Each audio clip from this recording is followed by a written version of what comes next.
we get them, like you said, because they booty, and they going into captivity. You know what I'm saying? If they like something, right? And it's gonna be, especially the young ones, that's not gonna be having men already, so they're gonna be virgins. So they're gonna grow up in our home serving our wives and daughters, and then eventually they'll be concubines, man. And then we'll have children with them. You know what I'm saying? We're gonna have children with these other nations, man. And they're gonna be Israelites. Them babies gonna be Israelites. And unlike Esau, we're not putting our children into captivity. No.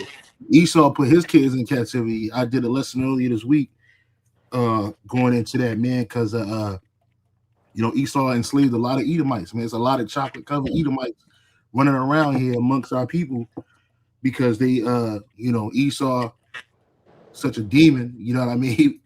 The kids had to inherit the mother's condition. So if the mother was a slave, then that kid would be a fucking slave. And in reality, you destroying your own people. We ain't doing no shit like that.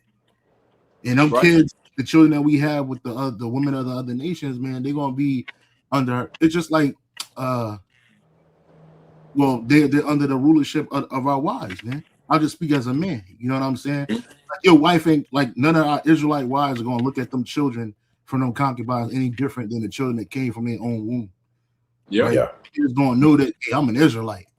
You know what I'm saying? It don't even matter if that woman, if your mom's is a heathen, it don't matter. I'm an Israelite. She's going to die one day. You know what I'm saying? She's gonna have to go to captivity. So at the end of the day, they're gonna be raised as children of Israel, and they're gonna get, if they're sons, they're gonna get inheritance. They're gonna be kings, right? They're gonna enjoy. They're the Lord's people. Hey, Elder, remember when that's the book of Peter, right? When Apostle Peter said, like, you wives be obedient to your husband as Sarah was to Abraham, right? Yep. That's in the book of Peter, right? But check this out. Genesis chapter 16, verse 2, right? And Sarai said unto Abraham, behold, now the Lord Yahweh have restrained me from bearing. I pray thee go into my maid, right? Yeah. So is that going off? Or Sarah asking Abraham to go into? Yeah. Right. No. To back you up, if I can, I had the precept pulled for you earlier. Genesis 3:16. It says, unto the woman, he said, I will greatly multiply thy sorrow and thy conception. And in sorrow, thou shalt bring forth children, and thy desire shall be to thy husband, and he shall rule over thee. Hey, look at it in the NLT. We did it in the NLT. Change this. No. Go to tools. Let's go to tools. Yeah, you can just go to tools next time. You know what I'm saying? Just go to tools and then go to Bible versions. Yeah.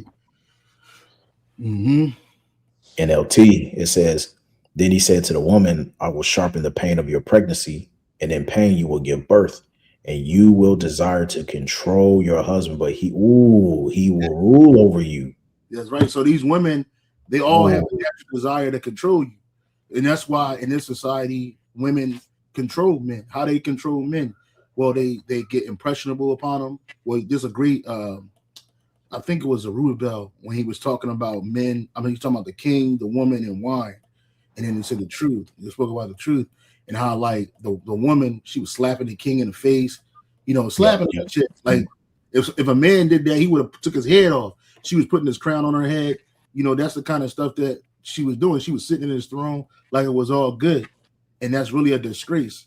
You know what I'm saying? So, and that's just a woman's innate ability. In her mind, she might try to convey it. Oh, I was just playing. Nah, you trying to control him. You'll try to be the control behind the throne. It ain't happening that way, right? It says, and you will desire to control your husband, but what? He will rule over you. And then Esau put women over men in this society. Yeah, right. Which that was the scripture, right? That was also a curse, right? A woman should rule over you. Yeah. Well, you read Isaiah chapter 3. It says, "Oh my people, they which lead thee cause thee to err." It says, "Women, children are their oppressors, and women rule over them." Showing you that a lot of people start with the men of Israel, and like it says, there was no queens in Israel. By the way, it wasn't. Well, we had one, but she wasn't supposed to be queen. I think her son was young or something like that, and she made herself the queen. But yeah, we don't have queens.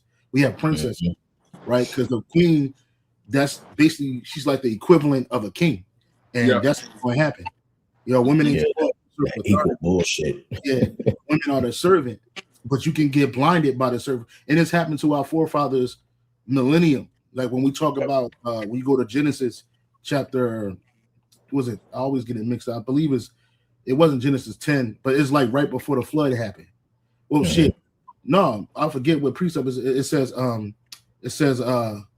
that we saw the sons of power saw the daughters of men that they were men's, right. So it wasn't so much that they was popping them.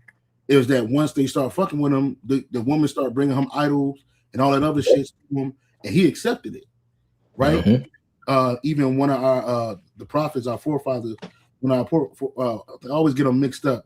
I was either Zephaniah or Zechariah, but it was one. Oh, it might have been Ezra. I think it was Ezra. He had pulled the hair out of Jake's face because what they were doing was they were going into these women of other nations, but they weren't schooling the children on their Israelite culture. That's the spirit. We read that before. They was letting Jake children be influenced by their mothers, so they weren't fearing Yahweh Shem Yahushai. They probably was idol worshiping. They were speaking the language of their mother, right? So they were neglecting, and so what he told them, hey, lead them where they at. They still Israelites. The kids are still Israelites, but still, like, it was like separate yourself from them, because what happened is the women are corrupting you. Yeah, you know what I'm saying? And that's what they are. Women will try to corrupt the man in any way she can, because she ain't really thinking about the man. A woman is supposed to serve you and be under your rulership, and she's supposed to be a helpmate unto you. Now, there are women out there that have a spirit of wanting to be a helpmate, but she still got Satan on her, right? Definitely. So you still gonna have that problem. But again, these women, just like it wasn't King Solomon, it wasn't that he married them women or he dealt with the women of other nations. What King Solomon did was he was consolidating power. So how they did it in the ancient world, you had to marry your allies' daughters and shit. That cement power. I mean, that cement the covenant between y'all, or the agreement, right? So, like, you're not going to invade a country if your daughter is a princess over there, right? No. Right.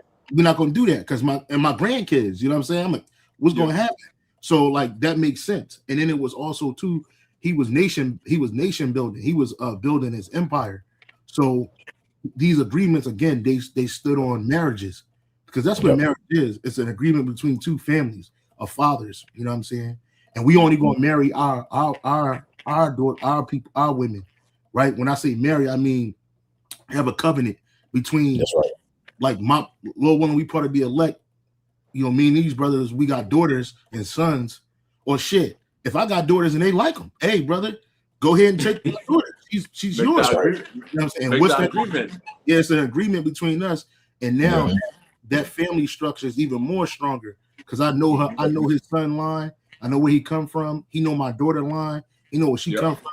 And now we're brothers in marriage. You know what I'm saying? Well, he could be my father-in-law. I'll be his father-in-law. This brother, and that's how you best become like a nation. We becoming a nation, and that's why. And we're gonna be a strong nation. Our nation gonna be super tight knit. But we ain't gonna have that same agreement with the women of the other nations. The women of the other nations gonna have to follow our lead. They're gonna follow after us. They're gonna worship our power, our God, Yahweh Shem Yahushai. They're not gonna worship their idols. They're not gonna be able to bring none of that bullshit with them. And then they're gonna grow up. They're gonna grow up within our houses. So, you know, by the time she reached the flower of her age, all she gonna know is Yahweh Shem Yahushai. By the time she reached the flower of her age, she gonna be in well order, or she gonna get fucked up. You know what I'm saying? So it's like she ain't gonna do nothing else. And that's why the scriptures speak about it's gonna be a visitation on all the idols. I don't know if you got that, because I know we're talking about there's various topics too. So, but there's I had mentioned it, like once the kingdom established, the gods of this, you know, whatever women we get, you know, we pick out in those days, like their gods they're not gonna be existence here no more. They're gonna be fucking destroyed. Yeah, I think it's in Wisdom of Solomon. It says there's going to be a Wisdom of Solomon 14. It says upon the idols, there's going to be a visitation. Yeah, that's right. Yeah, that's the one. Yeah. Yeah, and we ain't knocking on no door. We going to tear them motherfucking idols. The leans, man. You know what I'm saying? Because why? Because in the eyes of the creature, which is the Israelite man, ultimately Israelite people, it became a stumbling block in the eyes of the unwise, right? Yep. That they were getting these temporary gifts and glory from these idols, when in reality it was still coming from Yahweh Shem Yahushua, but you were giving his glory to another. And so our kingdom is going to be stuck. It's just like this kingdom. You can't worship Yahweh Shem Yahushua openly in this kingdom. He's not accepted.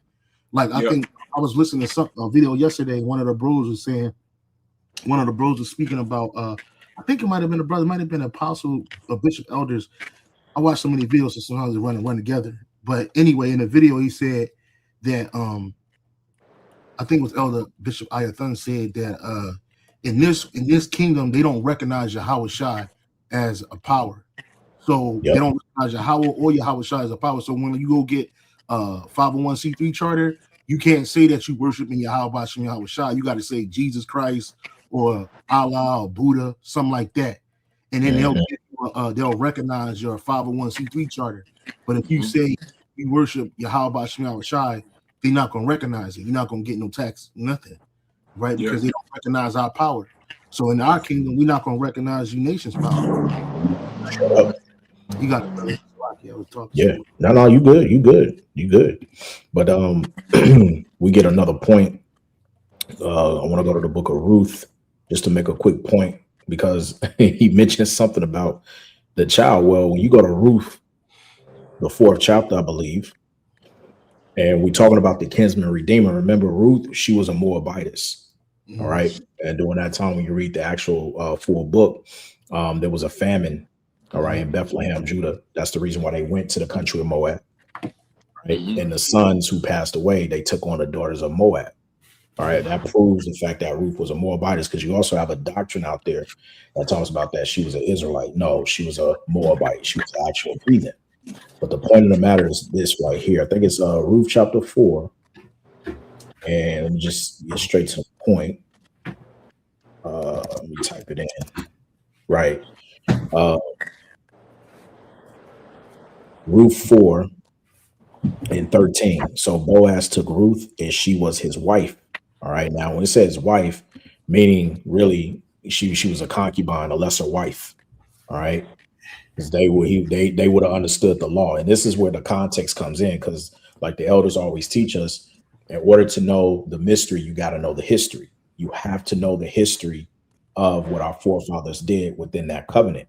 All right. And how they did things based upon ancient marriages and stuff like that.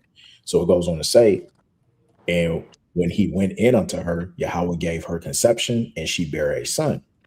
And the women said unto Naomi, blessed be Yahweh, which have not left thee this day without a kinsman, that his name may be famous in Israel. And he shall be unto thee a restorer of thy life, and a nourisher of thine old age, for thy daughter-in-law, which loveth thee, which is better to thee than 7 sons have borne him. Now, when you drop down, it tells you, and Naomi took the child and laid it in her bosom and became nurse unto it. Why didn't the child go back to Ruth? I think wasn't Naomi was Naomi. I don't think Naomi was a Jake either, right? Was she a Jake? She was a Jake. When you read Ruth, the first chapter. Oh, Naomi was a grandmother, wasn't it? She was a grandmother. Yeah, she was a grandmother. Yeah, she was a grandmother. Well, that baby is an Israelite. You know what I'm saying? That baby is that baby is Jake. Yeah, but that's it. You got an elder. She was I had to look it up. It says Naomi Madilat, wife of Elimelech, mother of Mahalon, Shilian, and the mother-in-law of Ruth and Opara. Yep. Opaha, yeah. I got this from ChatGPT. Real quick, I asked the question, could ChatGPT help me understand or the difference between an Israelite woman, wife, and a concubine? Right. So it says right here, I said, can you give me an understanding between an Israelite? It should have been wife. It said white, and a concubine. What's the difference? In the Hebrew Bible, ancient Israelite context, the distinction between a wife and a concubine was primarily legal, social, and economic, not necessarily moral. It says a wife, a full wife, lawful wife, a wife held the highest legal and social status within a household. Key characteristics: a formal marriage covenant. We were talking about that agreement between the families. Usually involved a bride price, a mohar, and a family agreement, which we talked about that. Yep. Had full legal rights and protections. Her children were primary heirs. Held recognized authority within the household, like Sarah over Hagar, right? She held, even though Sarah asked Abraham to go into Hagar was still her servant, but she was vaunting herself and boasting herself against her. So you know how women be, and so Sarah whooping her ass, and she tried to run away, and then the angel told her, "No, go back, go back and serve your mistress." You know what I'm saying? And everything's gonna be all right, basically. And then eventually, and then the angel gave her some good prophecy and words to her. Your son gonna be good. He gonna grow up. He gonna have 12 sons and blah blah blah blah. That. But the point of the matter is that Hagar didn't have preeminent role in it, and she is the there was a word that Paul uses. Oh, she was the bond woman, and our mother Sarah was the free woman. And there wasn't so much that the distinction, even though Ishmael was the older son, right? And in our culture, in Israelite culture, the eldest son, get the greater blessing. But it wasn't, that blessing wasn't for Ishmael. He got blessed, but he didn't get the blessing that Isaac got. Isaac received the preeminent blessing because that's what Yahweh Shai wanted. We had some of our forefathers came from bond women, right? You look at the 12 tribes. Not every 12 tribe came from Leah and Rachel. I think, you know what I'm saying? Leah had a daughter plus like 4 sons, something like that. Rachel had 2 sons. I believe 2 sons, Benjamin and I want to say Benjamin and Joseph. I think she had Joseph, or she might have just had 1. But anyway, I get mixed up. It's a lot of history, but the point of the matter is that they were all them men were still Israelites, and it was only one Israelite woman amongst them, and that was Dinah. And ain't no tribe of Dinah, so we could deal with these one nations. And like I'm reading, her children were primary heirs, held recognized authority within the household. A wife was considered part of the core family structure. Marriage created binding obligations for inheritance, provisions, lineage, social legitimacy. Example: Sarah, Abraham's primary wife; Rebecca, Isaac's wife. Right now, he had 4 wives. He had 2, what you would call primary wives, because Leah and Rachel were sisters. I'm sorry, I'm going off. We're talking about Rebecca. Isaac had Rebecca. That was his primary wife, right? Now we don't know if he had concubines. We know Abraham did because he dealt with Hagar. You know what I'm saying? So, but the point of the matter is concubine, or piladash in Hebrew, a concubine was a secondary wife like a partner, but with reduced legal status. Key characteristics: recognized union, but not a full covenant marriage. So brothers recognize that, hey, that's that man's wife. It don't matter if she's a concubine or not. Ain't nobody going in on her. That's right. That's what happened to one of our forefathers. Was that King David? No, it happened to Jacob, but it was his son Reuben. Reuben, that's right. He laid with his concubine on his couch. Yeah, he just went off.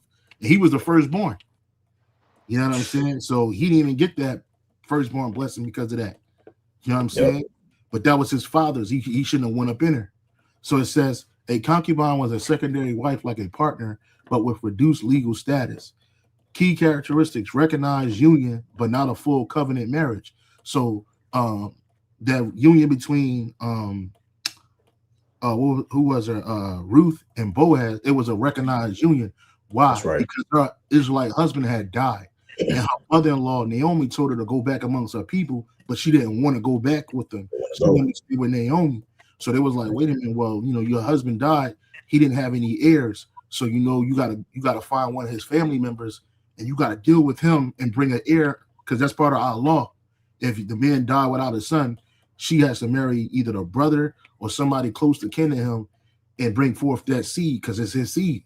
So what happened was the first guy from the family, he didn't want to do it. He threw the shoe at her. And then Boaz, he being an upstanding man, he was like, I'll do it, man. After some convincing and talking to the elders, like, I'll do it.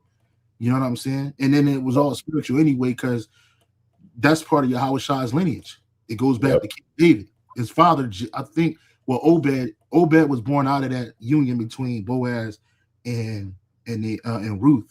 And then out of that came Jesse. Yep. Jesse is the father of King David. Right? So nothing stopped there. So it says recognize union, but not a full covenant marriage. Typically, no bride price or full marriage contract. Had limited inheritance rights. Depended heavily on a man's protection. Children were legit. Listen to this. Children were legitimate, but often lower in inheritance rank. And that's not, so the children, we can get rid of this lower in inheritance rank, and it just says right here, legitimate.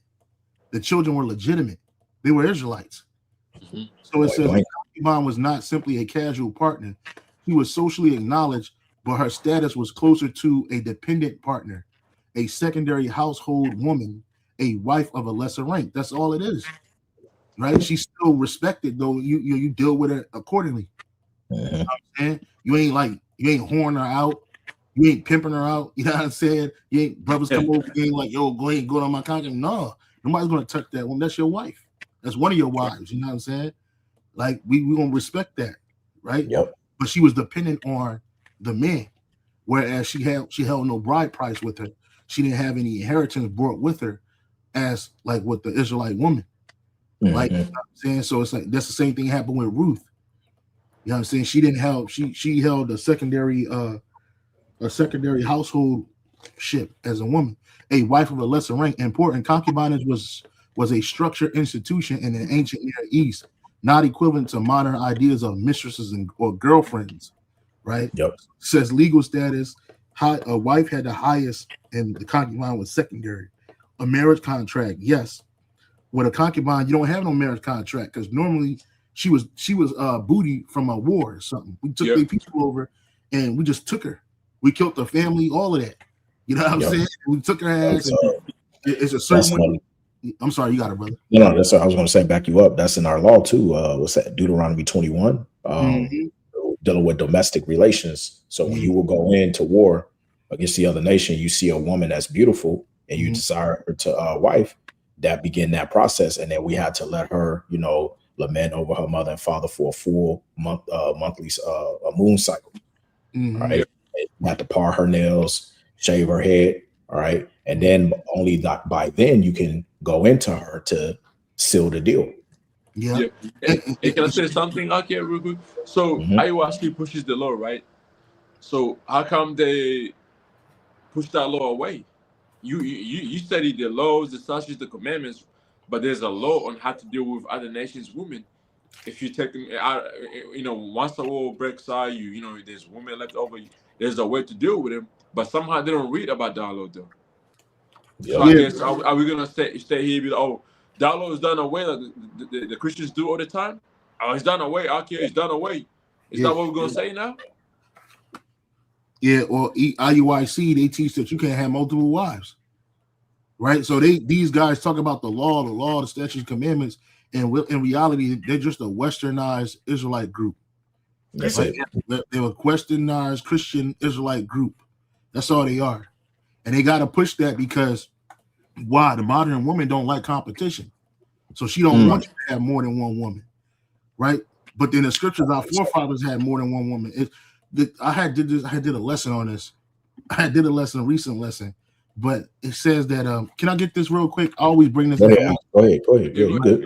I always feel like people don't really catch it because I never hear nobody else bring it up. That's why I always assume that. But this is ancient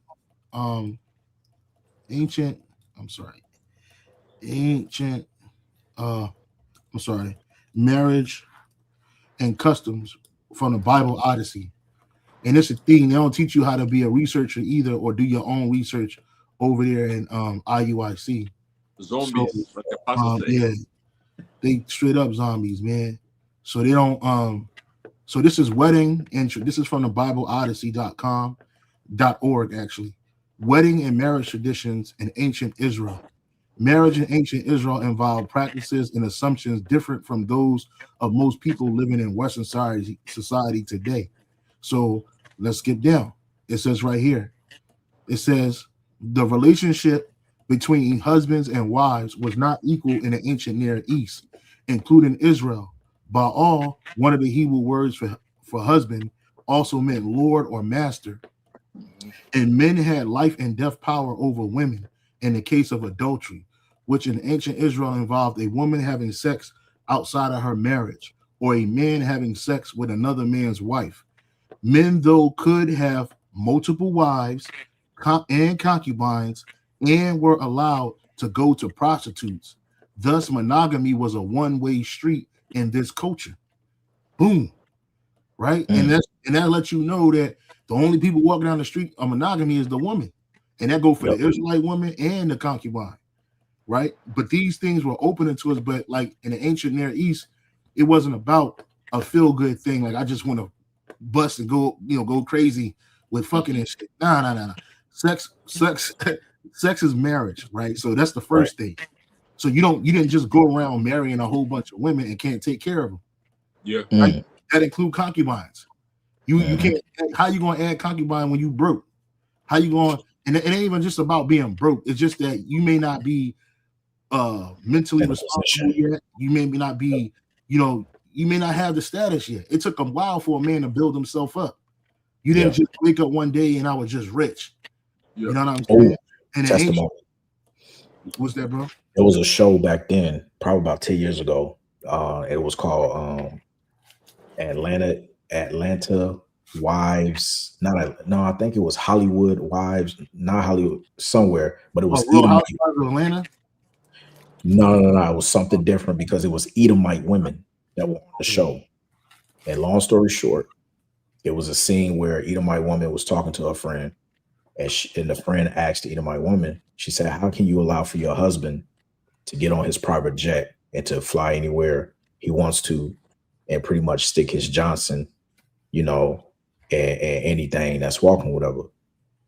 She turned around and said to her friend, she turned around and said, "Look, that's none of my business at the end of the day. As long as I maintain or doing what I'm doing, I get to live like this. I'm taken care of. I get A, B, and C." And she said that. Now you can see, like, when the question was asked her, you can see, like, yeah, I got to put up with it. But the reality is, look at how I'm living. Yeah. So why would I mess that up? Because I'm worried about who he's doing at what time or whatever. As long as he don't bring nothing back with me or whatever, I'm straight. Basically what she was saying. Yeah, and then even in that is like, again, we leaning on the servant's opinion. Our opinion don't fucking matter. When you wealthy, you got options. When you broke, you ain't got options. We just talked about it. Literally just said it. If you broke, there's no way that you're gonna multiply wives and be cool. You fucked up out here, right? But if you got money, then now you got options. Right now, I can go wherever the fuck I want to and lay down with it, whoever I want to, and I can take care of whatever happens. You have a baby, no problem. And that nigga, Prince, what's his nigga, Prince Albert of Monaco. He's good for that, man. This nigga be laying around with bitches, raw dogging them, knocking them up, and having all these so-called illegitimate kids. But them kids is well off. One is like an actress. The other dude's a model. You know what I'm saying? He's in the Grand Prix racing. He not a half. He's an Edomite, but he looked like a Jake, right? This dude, he was just busting off in these chicks, but he had the ability to take care of these kids, right? So, like, that's the thing. Like, those options open up to you when you have the ability to do it. Because, like I was going to say, marriage in the ancient Near East, it was more than just. It was never about love. It was an institution. It was an agreement between families and social hierarchy. That's what it was, and it was to expand the family. All you doing is expanding your family's line. That's why the Lord fruitful and multiply. You got it, brother. Like Elder Ariella and Elder Stromberg, they did a video on that, on the whole the multiple woman thing. Letting brothers know, like, man, this is not about just putting your thing in a woman feel good thing. No, this is about when you go into ancient custom, like the elders mentioning right now. It's business. It's about business. Yeah. Yeah.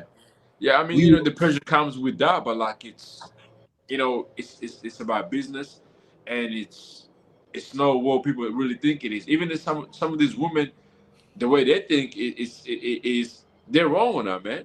yeah, because Super wrong on it. they think that marriage is about love and that this man is supposed to just be only into me, and if Romantic, he's supposed to fuck, be man. romantic and shit. That's not what this is about, and that's the Edomite romanticized version of love. It's not or what marriage is. The scriptures, well, I have a Zonda Compact Dictionary Bible somewhere around here, but it says marriage is basically a relationship between a man and woman, cultivated. I'm sorry, marriage is an institution or a relationship between a man and a woman and the Most High, the Heavenly Father, Yahweh Shalom Shai, and is also constant. Constantly nourished. Yep. Yes, I think it said constantly basically Nourished by sexual yeah, intercourse, something to that effect. Yeah. yeah, Because I got yeah, bro. So that's what marriage is. And in this world, they don't want to hear that. A woman in this world don't want to hear that. Look, we are already good. I'm laying with you. I'm taking care of you. She want to get that contract. She want to jump over that broom. She want a date about her. She want to be contractually connected to you, so that just in case anything happens, because she's always preparing to get the fuck out anyway, right? So she want to make sure that she has some legal rights over you. That's part of control, right? So it says right here, three major differences: legal status, a wife, the highest; a concubine is secondary. Marriage contract, yes. With a wife, with a concubine, often no. Bride price, yes. With a concubine, often no. Inheritance right, strong, and the concubine was limited, right? That's why when Ruth's husband died, her mother-in-law said, "You got to go back to your people." She ain't had nothing. She had no rights. She had no crib. She had no rights to no land. None of that. It says household authority, full, right? So the woman, she had, and that's what these women are going to do. They're going to be in the house, God in the house, and they're going to have their own authority within the house, right? They're going to have servants and handmaids. And they're going to love it. Yeah, they're going to love it. And so it's like, you want somebody to rule over, bitch, you can rule over your handmaid. You ain't ruling over me. And if I see handmaids that look good, now she about to be elevated to a concubine. And she had limited inheritance, right? I mean, she had restricted rights in the household, certain things she couldn't do, right? Yep. But certain things that she's protected from too, right? I think there's I don't know if that was in that precept, but there's a precept where like it spoke about how the woman basically you keep her in, she's supposed to be in the house. Well, there's a story, I believe it might have been Judith, but anyway, in that story they told her she looked so good. It could have been Esther. One of them stories, but they basically told her that I think it was Esther. They kept her in away from the field hand work because they didn't want other men looking at her and trying to entice her and get on her because she was going to be probably the king. It's one of them stories, man. But that's how it go, right? It was like, look, no, you stay over here, right? And that's protection, right? Yep. In her mind, she ain't thinking like, oh, he trying to keep me away from living my life. And that's these women. I want to live my life. It's not about that. And it says children's status, primary heirs. The wife had children that had were the primary heirs, and then the concubines, her kids were legitimate but ranked, right? Yeah. So in our kingdom, it's not going to be like that. We have sons with concubines; they're going to be princes, and it's going to be lovely for everything. But it ain't going to be like his older brother, who his mom might be a Judite woman. I don't even like Judite women. His mom might be like a Simeonite woman. In the kingdom, I'm like Judite woman, but right now, no. But his mom ain't gonna be like a Judite woman, and then he look at his brother. Oh, your mom's a heathen. Fuck out of here. You know what I mean? He ain't gonna do no shit like that, bro. We brothers. We connected by blood, man. That was Jephthah. That's what he had to go through before he became judge of Israel. Niggas is hating on it because his mom's was a concubine.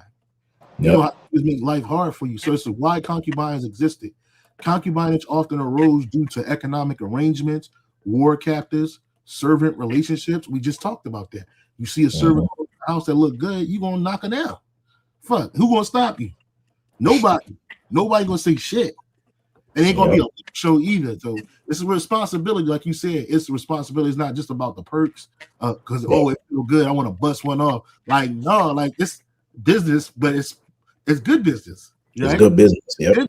Right? And it says infertility of a primary wife. And in our kingdom, none of our wives going to be infertile. They're going to be fertile myrtles. You know what I'm saying? Yeah. And even the concubines, expansion of lineage. So now you try to expand your family. So you can't just do that with one woman or two women.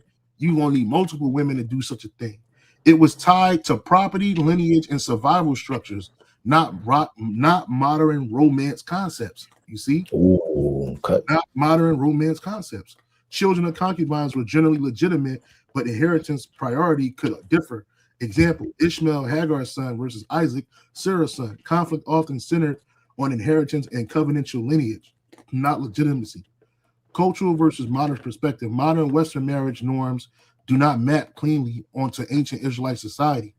Ancient Israelite family law focused on lineage preservation, tribal inheritance, economic stability, household hierarchy, not modern romantic exclusivity. You see? So these are the things that you got to understand when you're dealing with.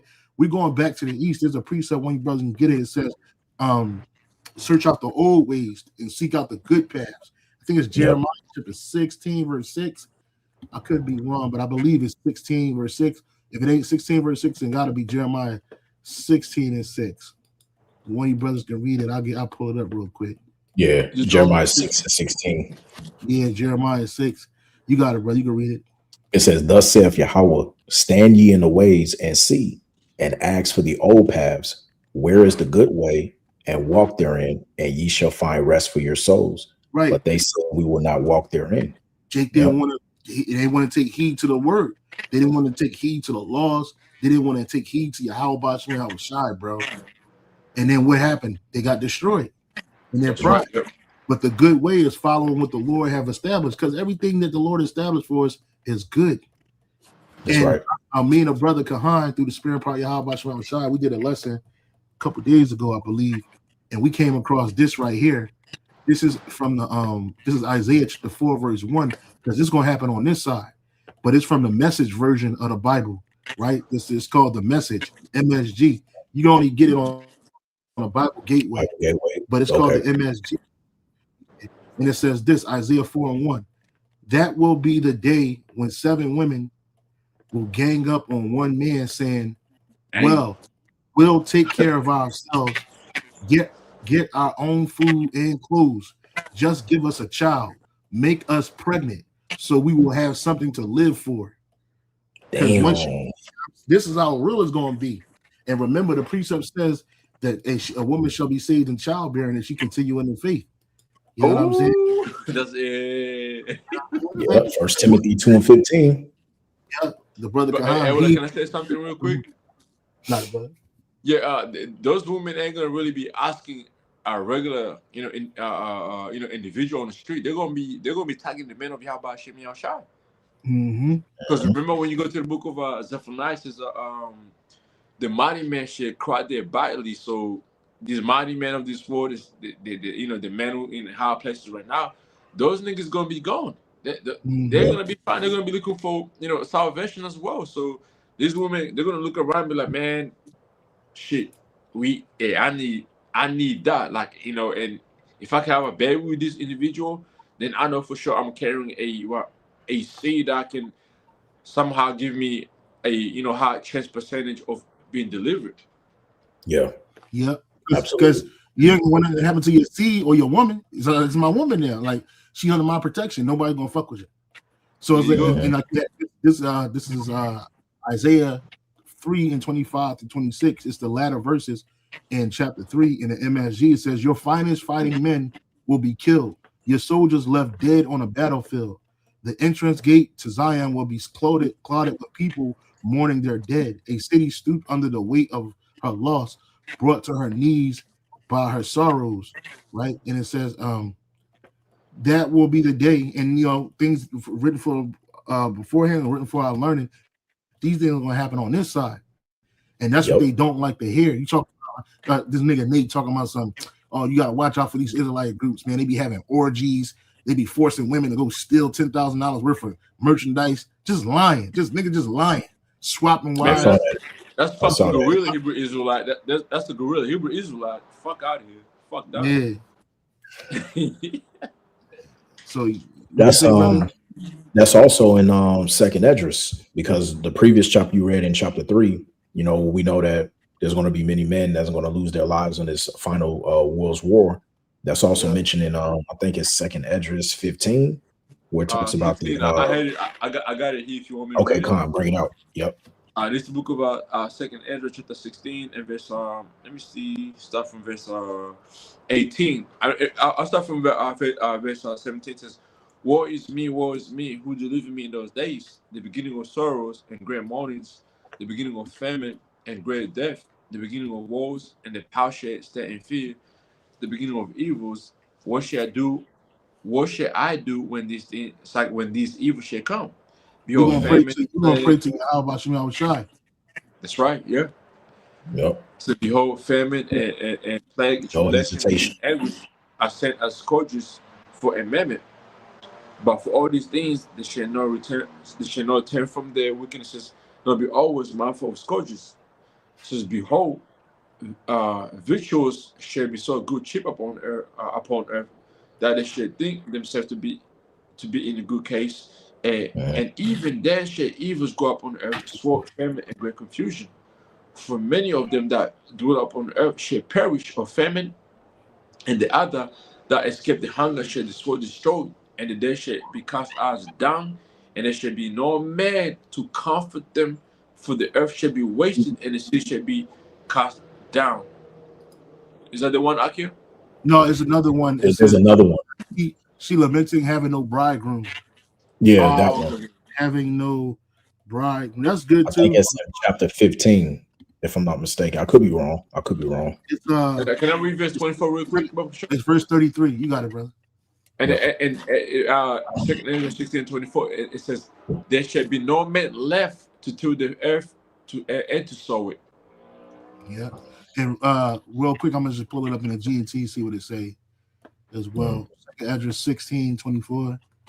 Second Address 16:24 in the G&T. It says there will be no one left to plow the land or plant it. Right? Verse 33. Can you read verse 33 in the KJV? Yeah, it says, the virgins shall mourn, having no bridegrooms. The women shall mourn, having no husbands. Their daughters shall mourn, having no helpers. Yeah. So and that's what's There gonna it is. happen. Oh, read verse 34. It says, in wars shall their bridegrooms be destroyed, and their husbands shall perish of famine. It is. So these women gonna be desolate out here, right? In the NLT it says young women. I mean, the GNT says young women will be in mourning because there is no one to marry them. Wives will be in mourning because they have lost their husbands. Daughters will be in mourning because there is no one to help them. All the young men will be killed in the war, and all the married men will die in the famine. So niggas gonna be dying out here. Grown ass men gonna be getting That's right. gonna be tired from famine. He probably done robbed a couple of houses, pulled, gathered a bunch of goods for his woman and his kids, and then he ended up dying from starvation. And then now what? Now she's done. She was married. She had a husband. Now she's sick, and it's gonna be men, women, and children saved, but brothers ain't gonna be walking around playing stepdaddy. You know what I'm saying? We not. You know what I'm saying? We too busy, right? Doing the Lord's work. You know what I'm saying? And then when these women see, because they're gonna be alone, and that day ain't gonna be no more independent women, right? So when it goes down to it, they all gonna gang up. They are gonna gang up. Before I even heard about this version of the Bible, and in this particular verse, I used to say things like, "Man, these women gonna click up. That's a gang. Women click up, and they're gonna click up for protection purposes, and they're gonna click up because they got skill purposes." And then when they see when they run into a man of the Lord, they're gonna be like, "Look, marry us all, be with us all. Fuck it, we all gonna be your wives. We won't grow with you, right?" They see the Lord. They see the power that you have, right? Brothers gonna be healing. Brothers gonna be defending. Brothers gonna be fighting. Brothers gonna be doing a lot of miracles that Yahweh Shai did, and then some. So these women gonna see that shit, and they're opportunistic. All women are opportunistic. Whenever they find opportunity, they gonna go to it. And they don't like to suffer. Women can't stand suffering. That's why women. And then you see, like, going back into the, when I was in the world, right? Like I used to go, clubbing and be, like VIP sessions and shit like that. And then when the rappers used to come here, man, you think you got a girl right there with you, and she get caught in VIP, nigga, she's gone. You better go home. You better catch a fucking taxi or cab and go home because you're not gonna see that woman The again. rest of the night. And then her value shoot up. Yep. Yeah. That's how it's gonna be Hey, though, real man. quick, can you get can one of you brothers get Ciroc 26 and 6, and somebody also get it in a GNT? I got both. I get it. That's beautiful, yo. Because see, this is what's going to come to an end. Because see, this is what we have to deal with right now on this side. But like the elder pointed out, when Jacob's trouble comes, ain't gonna be no independent, ain't gonna be no back talking, ain't gonna be no, jealousy and who you was out with last night. It's not gonna be none of that. You ain't gonna be on the phone calling Craig, talking about some who you was with last night when you all hugged up with another nigga in the bed. No, it ain't gonna be none of that. We better not hear that song, Who Runs the World. Fucked up. Yeah. It's just crazy. When we was kids and we was watching that fucking movie, nobody noticed that shit. It wasn't until we got older. We were like, this bitch had a whole nigga in the bed talking shit to Chris. You know what I'm saying? Bitch. You know what I'm saying? Like, who you went to the movie last night with? Bitch, what? You got it, brother. Yep. This is Ciroc 26 and 6. It says, but a grief of a heart and sorrow is a woman that is jealous over another woman, and a scourge of the tongue which communicate withal. Now, when you read that in the GNT. In the GNT, it says, but a woman jealous of another woman causes heartache and grief. Her tongue lashes out at everyone. Yep. Right. So you gonna hear about it. You know what I'm saying? You think back to what's those shows in the 90s, the Maury Povich show. Oh, okay. Man. The lie detector test with you cheating, the Jerry Springer.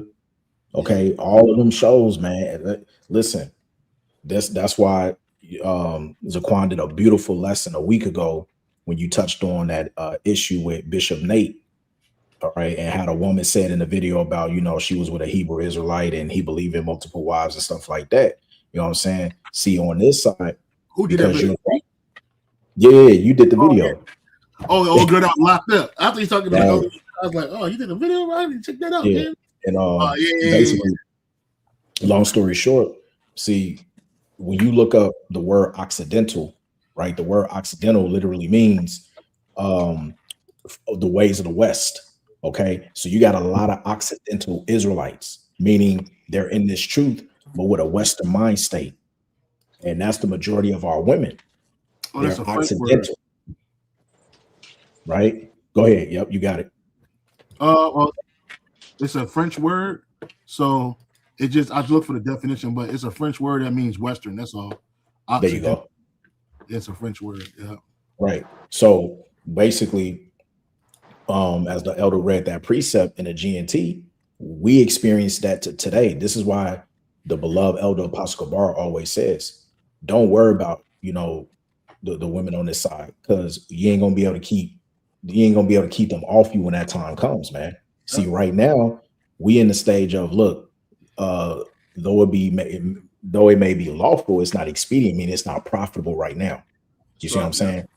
And this is where you have to, suffer and endure patiently, knowing that we can't be true heterosexual men on this side. We can't voice up. We can't, really serve Yahweh Shem Shah the way we're supposed to on this side. So it may seem like the wall is stacked against us, but like me and the brother was discussing earlier, look how you can see the spirit of Yahweh Shem Shah moving, because out here in Australia, these heathens is getting their ass kicked. I'm talking about Elon got fucked up the other day. Black eye, scratching nose. You know what I'm saying? Esau out here homeless. Mm-hmm. That's Deuteronomy 32:7. The curses is now starting to turn. Yeah. You see what I'm saying?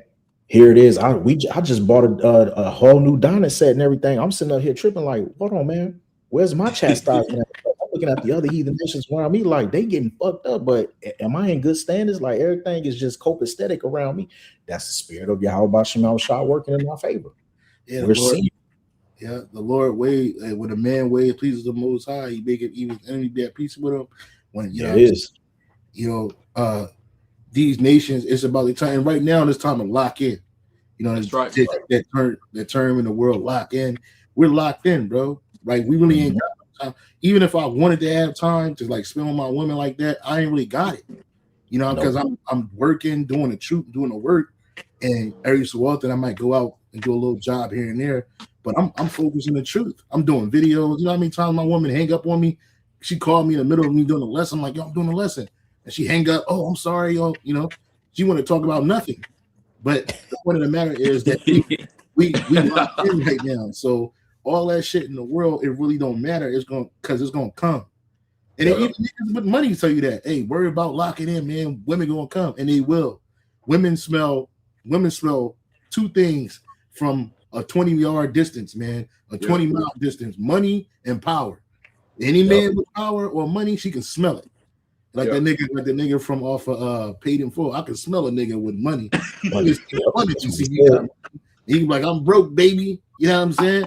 I ain't got no money. You know what I'm saying? So it's like that's the type of time like it is. Like, and right now, though, the woman that we supposed to be worried ourselves with is wisdom, right? And we supposed to be wrapped up in her, right? It's not.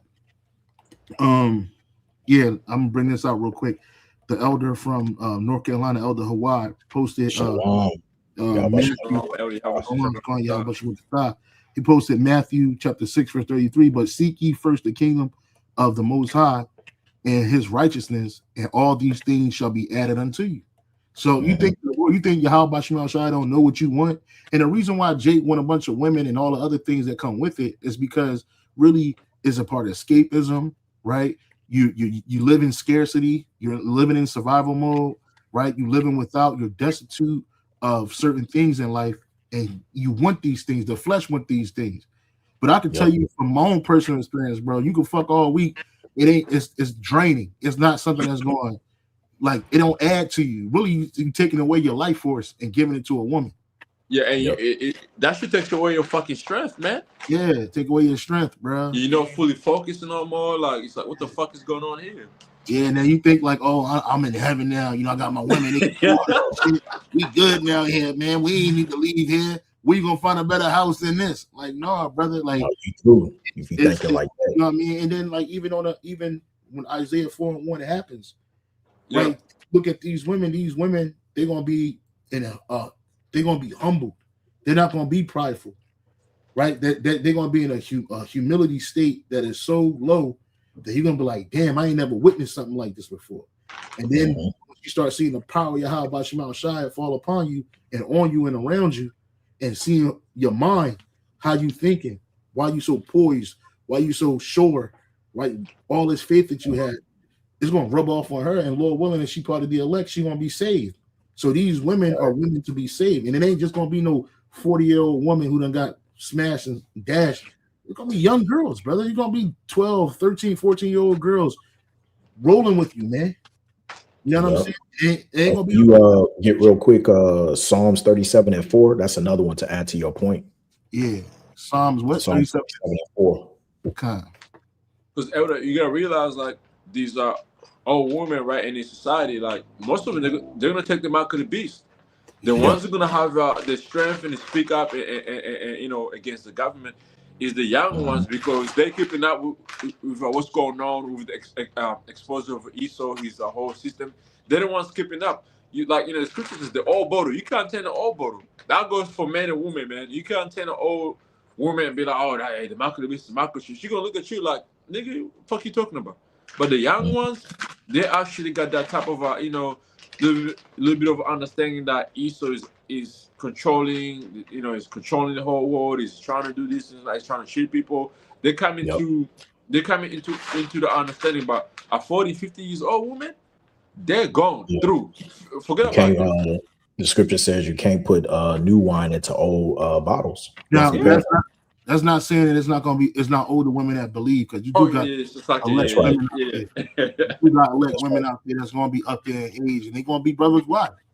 Yeah, right. Be good. She may not need to get laid on, right? She waiting for the new body. So she might open her doors and help brothers. She might open her doors and feed you. She might say, "Look, brother, I believe. I've always believed."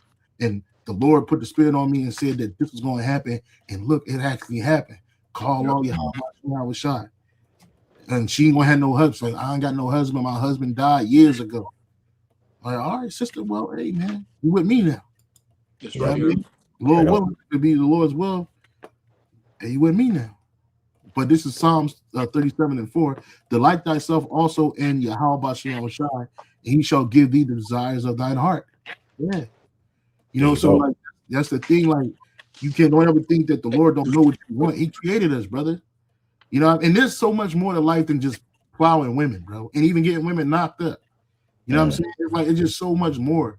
And I can't wait to be on a level to where we're not concerned with the small things in life. You know what I'm saying? Like the things that are really inconsequential. Like, you supposed to have a certain quality of life. That shouldn't be a surprise to you. You supposed to have wives that's in order. That shouldn't be a surprise to you. So don't lose your mind and lose your cool because, oh man, I got titties. You know, you ain't seen, you know, Jake get freaky and nasty. Like, chill, bro. Calm down, drink some water, do some push-ups, man. You be all right, bro. Because at the end of the day, we got so much to do. Right? Yeah. There's a time and place for everything. And I'm not saying that Isaiah 4:1, you're not gonna have no time. You're gonna have time to do it because clearly, right? It ain't gonna just be a verbal agreement between you and a gang of women.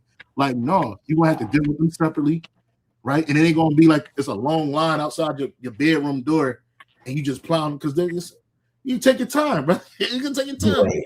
Cool. But the Lord, Yahweh Shai gonna have things for brothers, man, provision for brothers, man. And when you in a hardcore state, brother, and that's what we about to be in, you ain't thinking about the bullshit, bro. You ain't really. My man, my favorite. I don't know if brothers ever saw the movie. What's the movie called? What is the movie called? You know the joint where dead presidents. And yeah, I see that. Yeah, he was at war. He was like, man, I can't worry about what's going on over there. If I did, you know, I'll be dead out here. I'll be a dead man. And that's when he was in Vietnam, right? Yeah, he was in Vietnam. And real quick, this is the book of 2 Timothy. Oh, it might be 1 Timothy 2, but I believe it's 2 Timothy 2. 2 Timothy chapter 2, verse 4. No man that warreth entangleth himself with the affairs of this life, that he may please him who have chosen him to be a soldier. So these things that's in this world, we ain't really, because your woman ain't spiritual, bro. She ain't thinking about salvation. She ain't thinking about getting out of here. She just want to be comforted. You know what I'm saying? Your kids just want to be fed and shown attention to. You know what I'm saying? You the only one in the house thinking about salvation and out of here, the kingdom of heaven, and trying to please Yahweh Shai. The future. Right? We thinking about the future. Yeah, we thinking about right. And you got go ahead. Now I was just gonna say, it's funny because I was thinking today, like, you know, brothers sometimes don't think that we haven't been in positions where I'll probably call it, for lack of a better term, spiritual fatigue, because that can happen to certain brothers, and you just have to be aware of that. Elder Yashwam used to always say, like, there's nothing wrong with pulling yourself aside and examining yourself and say, yo, do I really believe? Like, what's going on? You know what I'm saying? Right. And a lot of times you got to rebuke that side of you where you start questioning things. It's okay to question yourself just to see where you at. You know what I'm saying? Like Elder Apostle Gabar always said, you are your own worst enemy. It starts with you. All right. And with us being in this flesh, it don't make it no better, man. This shit is a fight. All right. I mean, it even says in Esdras, like, this is Israel's portion. We got to go through this. We got to enter into the straight gate, man. That's right. This ain't a cakewalk. You know what I'm saying? You got it. Slacky. This is the book of Psalms 26:2. Examine me, O Yahweh, Ba'ashem Yahweh Shai, and prove me. Try my reins and my heart. 2 Corinthians 13:5. Examine yourselves whether ye be in the faith. Prove your own selves. Know ye not your own selves how that Yahweh Shai Hamashiach is in you, except ye be reprobates. But we ain't reprobates. Paul says, right. I trust that ye shall know that we are not reprobates. Because, like I said, going back to that point, yes, you can, you know, spiritual fatigue. Where's your spiritual reset? El Yashawamba and Elder Ariala, they say all the time, you have to do whatever it is you have to do by any means necessary for yourself. Work out your own salvation with fear and trembling. Go back to the basics. Elder Malcolm, he is always saying this constantly. Go back to the basics. Sometimes all you need is the basics. That milk, just you getting that foundation, that milk, that sustains you. You know what I'm saying? Knowing, going back, what's that? Proverbs 18:10. The name of the Lord is a strong tower. You see what I'm saying? That's your rock. That's your fortress. That's your salvation. This is what you're dependent upon. So when you get that spiritual fatigue, you're supposed to be tapping in. You know what I'm saying? You tap into the wise counsel through the spirit and power of Yahweh Bashem Yahushua. This is where the tap in is at. All of us is going through it. You see what I'm saying? But that don't make whatever lot that Yahweh Bashem Yahushua has planned for you. That don't mean that, you doing it harder than the next brother. No, man. You just know that you ain't the only one out there alone, brother. That's right, yeah. That's right. Yeah, you see what I'm saying? Yeah. I was going to say that there's a precept from Elder Hawad, 1 Timothy 6:12. Fight the good fight of faith, lay hold on eternal life, whereunto thou art also called. It has professed. Slocky. No, you good. It has professed a good profession before many witnesses, man. See that? So in the NLT, GMS Salvation posted Psalms 26:2. It says, "Put me on trial, Yahweh Bashem Shai, and cross-examine me, test my motives and my heart." Because you want to make sure that your motives remain pure as well as your heart remain pure. And even the Elder Apostle Gabar just recently said that in a video. I believe I was watching a little bit of it, enough of it, and it was speaking about what we're doing in this truth. The title of that lesson was is you must understand what you have been called to. Message to the brotherhood, right? And that's from Apostle Gabar. You got to remember what you're a part of, man. You know what I'm saying? We really don't be entangled into this world like that. You get in, you get out. You know what I'm saying? And there's also a balance. Your brother was speaking about spiritual fatigue. I remember years ago, several apostles, as well as other elders and brothers, was making videos about, balance, finding hobbies, things to do. You know what I'm saying? Like, yeah, you consume with the truth, but you can burn out too if you're doing too much. So you got to take time to breathe, go take a walk, get into exercise and some things that I should do. Brothers is into the jujitsu. Some brothers, they into sightseeing, and some brothers go on trips here and there. Some brothers find a way to balance out this truth with the world. You know what I'm saying? Because you still here. We ain't monks, bro. Right? We ain't monks. Yeah. You know what I'm saying? We spiritual men. And can I get a quick precept about Michelle? Yeah. This is the book of Surah, chapter 18 and verse 20. It says, before judgment, examine thyself, and in the day of visitation thou shalt find mercy. So we know that day of judgment is coming soon. That's why we gotta check ourselves. Are we doing the right thing? Are we serving Yahweh Hashem with true heart? Like, are we doing this thing to please Yahweh Hashem Yashar, or are we doing this thing to please ourselves? Go ahead. Go ahead. I was gonna say Apostle Bar was speaking about that. He said, that's a part of wisdom. Like, you want to. He said, if you too much into the world, you gotta make sure you catch yourself and pull yourself back to this truth, because you don't. And you should be able to judge yourself before Yahweh Shai do it, because once he do it, it's a wrap. You know what I'm saying? And you don't want that. So it behooves us to catch ourselves before we get too deep. It's a tightrope walk that we're doing. Sometimes. Yeah, we got it.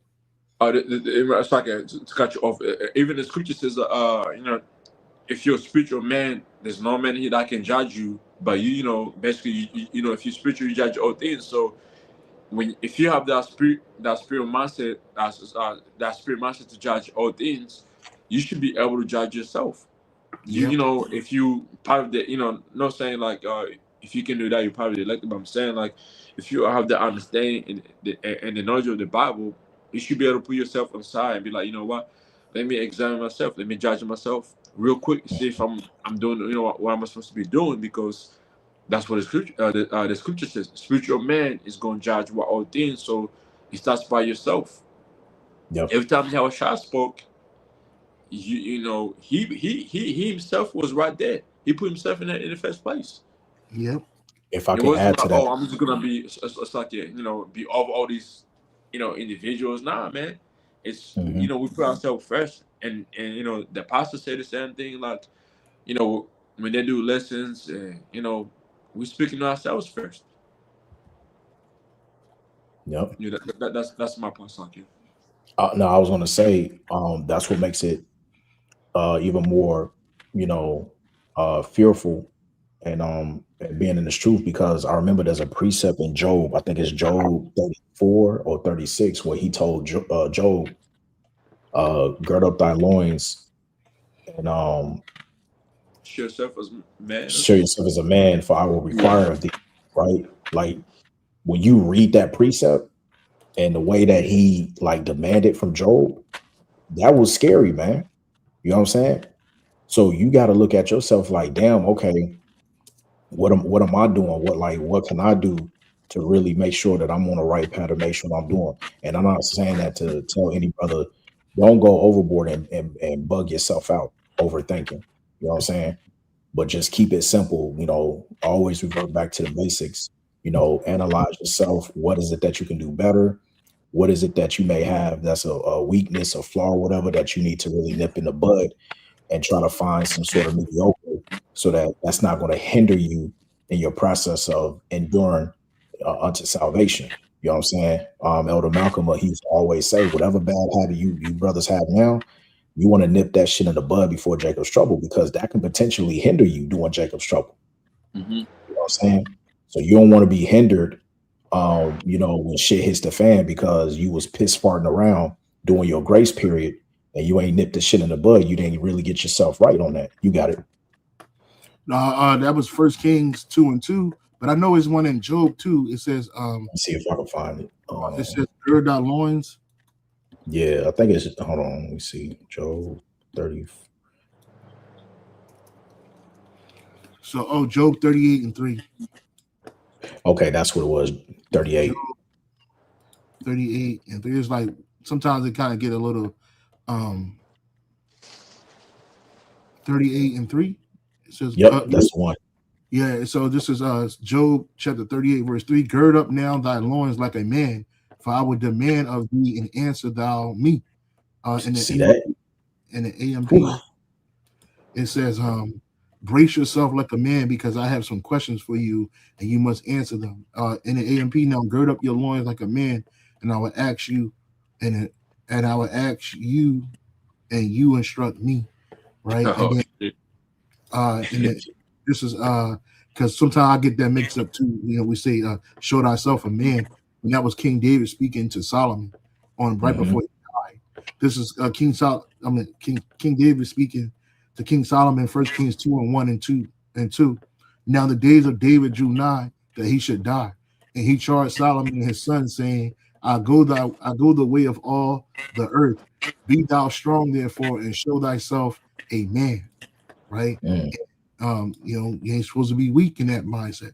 It says, take, and the NLT says, I'm going where everyone on earth must someday go, which is back to the spirit world. Take courage and be a man, right? And the AMP says, I'm going the way of all the earth as dust to dust. Be strong and prove yourself a man, right? And that's what the Lord is dealing with men, right? He's dealing with order, right? He's not. I'm sorry, you got it. Remember what the angel said to Edris? Let go of the mortal thoughts. Yeah, more. Says, let me see if I can find it. Mortal, right? Because that's the time we in. Like to back up Zaquan, like he said, you know, you really ain't got time to be, you know, dealing with your woman. Not saying that you fully neglected her, but you got to keep it in this proper perspective. You got to understand the times that we're in. You know what I'm saying? Apostle Paul made that. He said, look, we in these days where it be as though you have no wives. Yeah, I think a brother posted about that priest on the comment board. Let me see if I can find it out. You go ahead, Elder. I'll see if the right precept. Is this Sirach 14 and 14? Let go from the mortal thoughts, cast away the burdens of man, put off now the weak nature. You know what I'm See saying? that? Put off now the weak nature. Go ahead. It says, and set aside the thoughts that are most heavy unto thee, and haste to flee from these times. You know what I'm saying? I'm gonna read what they say in a KJ in the GNT, second address 14 and 15, second address 14 and 14. It says in a GNT, put earthly cares away from you, throw down your human burdens, and lay aside your weak human nature. Put all your anxieties aside and get ready to leave this world quickly. You know what I'm saying? You have seen many evil things already, but far worse things are about to happen. Right. And that's what we, even in that day, like one of the brothers that just mentioned about Paul speaking like, be as though you have no wife. Right. Can I get that precept real quick? Yeah, you got it, brother. GMS, truth be told, 144:7, 1 Corinthians 7:29, it says, but this I say, brethren, the time is short, it remaineth that both they shall have wives be as though they had none. And in the AM, in the NLT and the AMP, it says, but let me say this, dear brothers and sisters, the time that remains is very short.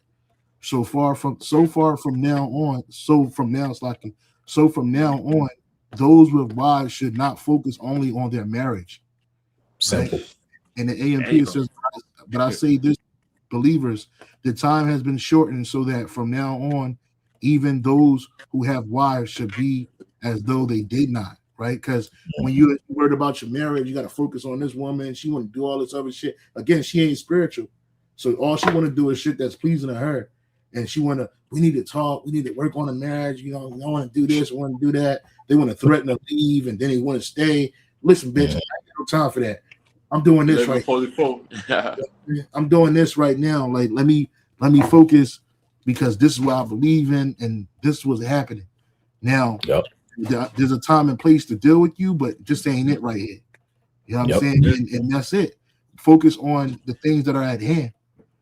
Because remember, none of that stuff is going, none of these earthly things that you worried about, you have anxiety about, none of that shit is going to save you in a time of trouble. None of that is going to for you for the time of trouble. So we're supposed to dedicate our lives to Yahweh Shem Shah. And that's what we were put on this earth for. We were put on this earth to serve Yahweh Shem Shah. Now, how we serving them and in what capacity, the Lord set that up. And then certain things that's in our life, we have it because the Lord set that up. It's just a part of our story.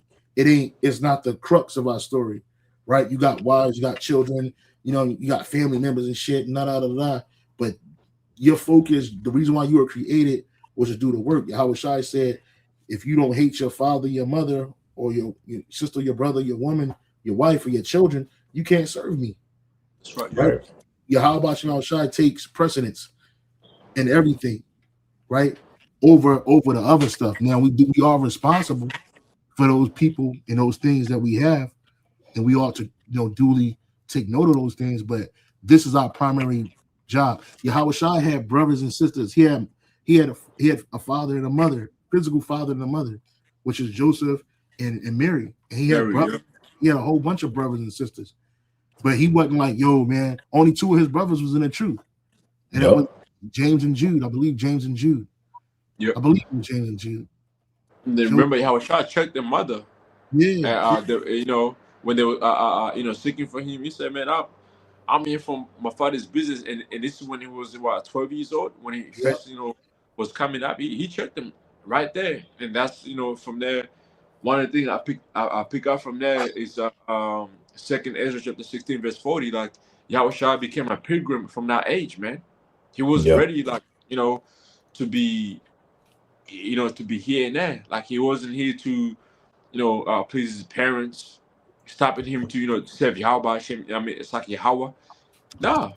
And that's the time we're in right now. We, the scripture says, like, there's a purpose, under the heavens. So we're in a time of spiritual war. Also, we're in a time of building the house of David, spiritual, which is what waking up the rest of the brothers who are scattered worldwide, and believers out there about what pushing this truth right here, because that's the time we're in right now. We're not in a time of love and coming together, party and bullshit. That time is done with. Man. Yeah, that family reunion spirit, that shit is over. It's over. Yeah. Hey, you go to a family reunion where you get a few drinks and then you're like, what the fuck am I doing here? I gotta get the fuck out of here, man. Yeah, you get your food in, you're like, what else is left? I gotta go home. Yeah. Then the longer you stay, the more you get fucking vexed in the head, man.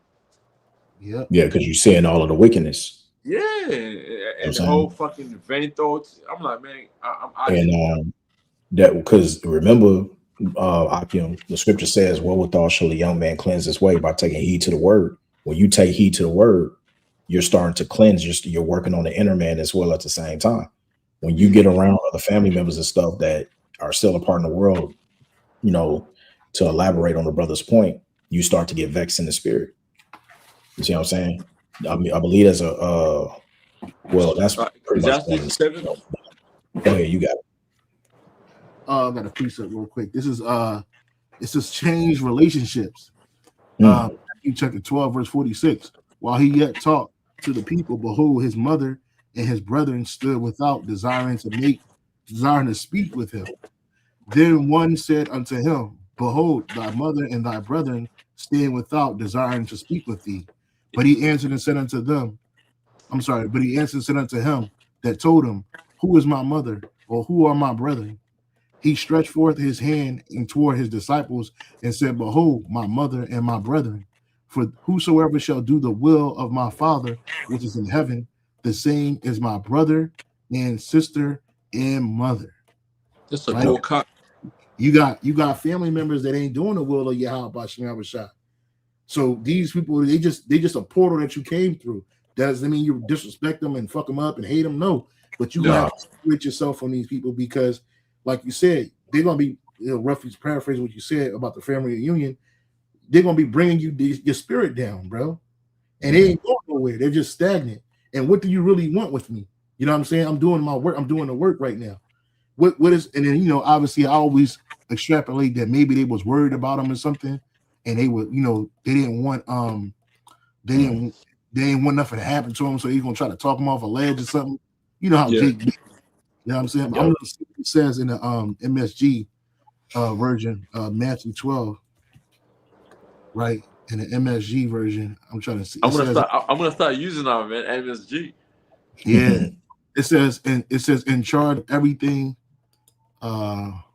I'm sorry, verse 46. The MSG 46. Come on now. Verse 46. So it says right here, obedience is thicker than blood, right? So people be like, order. No, obedience is thicker than blood, right? That's it crazy. Says while he was still talking to the crowd, his mother and his brothers showed up. They were outside trying to get a message to him.